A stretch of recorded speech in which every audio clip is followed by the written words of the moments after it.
नमस्कार, राधे राधे दोस्तों। एक बार फिर से आप सभी का स्वागत है आपके अपने चैनल राज लक्ष्मी पर। तो आज के इस वीडियो में हम जानेंगे श्रावण मास महात्म्य 10वें अध्याय की कथा। 9वें अध्याय की कथा में हमने जाना था शुक्रवार जीवंतिका व्रत की कथा। 10वें अध्याय में हम जानेंगे श्रावण मास में शनिवार को किए जाने वाले कृत्यों का वर्णन। ईश्वर बोले, हे सनत कुमार, अब मैं आपसे शनिवार व्रत की विधि का वर्णन करूंगा, जिसका अनुष्ठान करने से मंदत्व नहीं होता है। श्रावण मास में शनिवार के दिन नृसिंह, शनि तथा अंजनी पुत्र हनुमान, इन तीनों देवताओं का पूजन करना चाहिए। दीवार पर अथवा स्तंभ पर नरसिंह की सुंदर प्रतिमा बनाकर हल्दी युक्त चंदन से और नीले, लाल तथा पीले सुंदर पुष्पों से लक्ष्मी सहित जगतपति नरसिंह का भली भांति पूजन करके उन्हें खिचड़ी, उसे वेद तथा कुंजक नामक शाक का भोग अर्पण करना चाहिए। उसी को स्वयं भी खाना चाहिए और ब्राह्मणों को भी खिलाना चाहिए। तिल का तेल तथा घृत स्नान भगवान नरसिंह को प्रिय है। शनिवार के दिन तिल सभी कार्यों के लिए प्रशस्त है। शनिवार के दिन तिल के तेल से ब्राह्मणों तथा सुवासिनी स्त्रियों को उपटन लगाना चाहिए तथा कुटुंब सहित स्वयं भी संपूर्ण शरीर में तेल लगाकर स्नान करना चाहिए तथा उड़द का भोजन ग्रहण करना चाहिए। इससे भगवान नरसिंह प्रसन्न होते हैं। इस प्रकार श्रावण मास में चारों शनिवारों में इस व्रत को करना चाहिए। जो ऐसा करता है उसके घर में स्थिर लक्ष्मी का वास रहता है और धन धान्य की समृद्धि होती है। पुत्रहीन व्यक्ति पुत्र वाला हो जाता है और इस लोक में सुख भोग कर अंत में वैकुंठ प्राप्त करता है। नरसिंह की कृपा से मनुष्य की चारों दिशाओं में व्याप्त रहने वाली उत्तम कीर्ति होती है।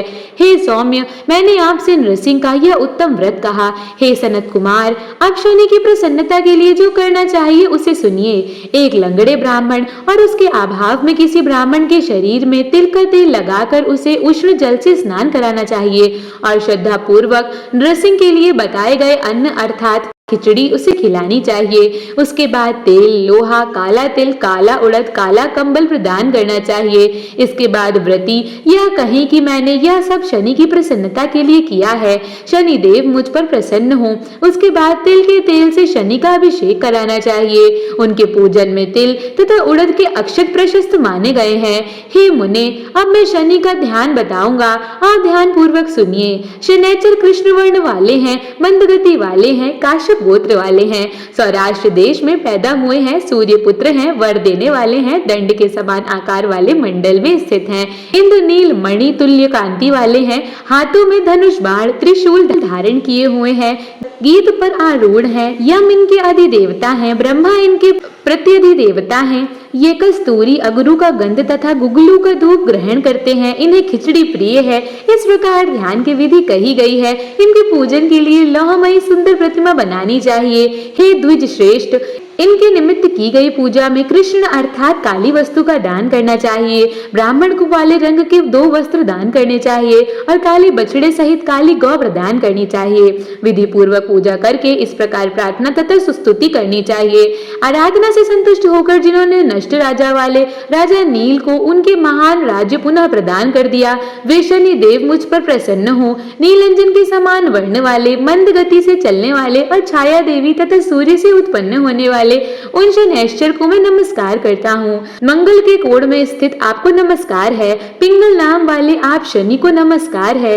हे देवेश, मुझ दीन तथा शरणागत पर कृपा कीजिए। इस प्रकार स्तुति के द्वारा प्रार्थना करके बार बार प्रणाम करना चाहिए। तीनों वर्णों ब्राह्मण, क्षत्रिय, वैश्य के लिए शनि के पूजन में शन्नो देवी इस वैदिक मंत्र का प्रयोग बताया गया है और शूद्रों के लिए पूजन में नाम मंत्र का प्रयोग बताया गया है। जो व्यक्ति दत्तचित होकर इस विधि से शनि देव का पूजन करेगा उसे स्वप्न में भी शनि का भय नहीं होगा।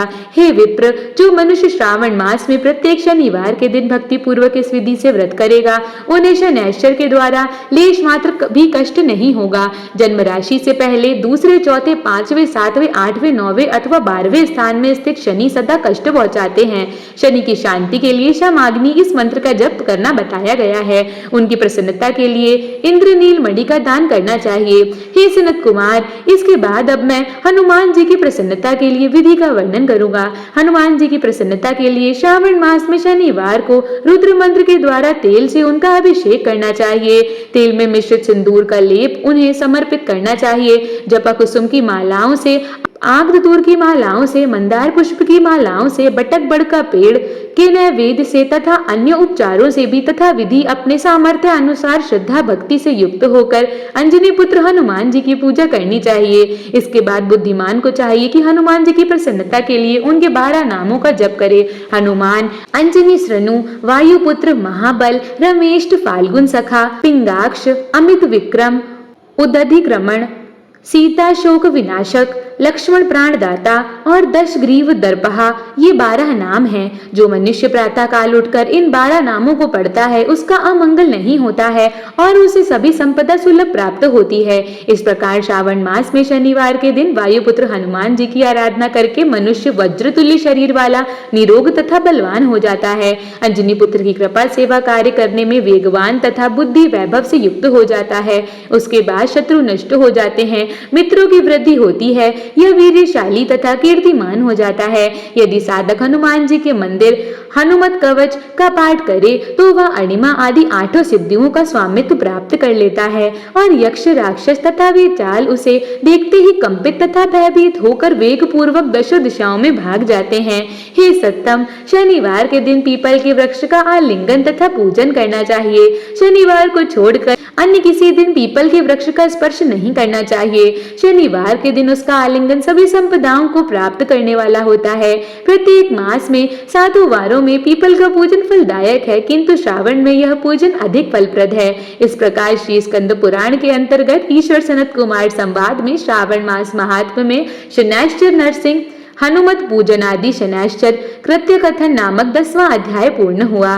अगर आप सभी को यह वीडियो पसंद आई हो तो हमारे चैनल को लाइक करें, सब्सक्राइब करें, वीडियो को शेयर करें और बेल नोटिफिकेशन को ऑल पर सेट करना ना भूलें ताकि श्रावण मास की आने वाली सभी कथाओं की नोटिफिकेशन आपको सबसे पहले प्राप्त हो। हमारे वीडियो पर अंत तक बने रहने के लिए आप सभी का बहुत बहुत धन्यवाद। जय श्री कृष्णा दोस्तों।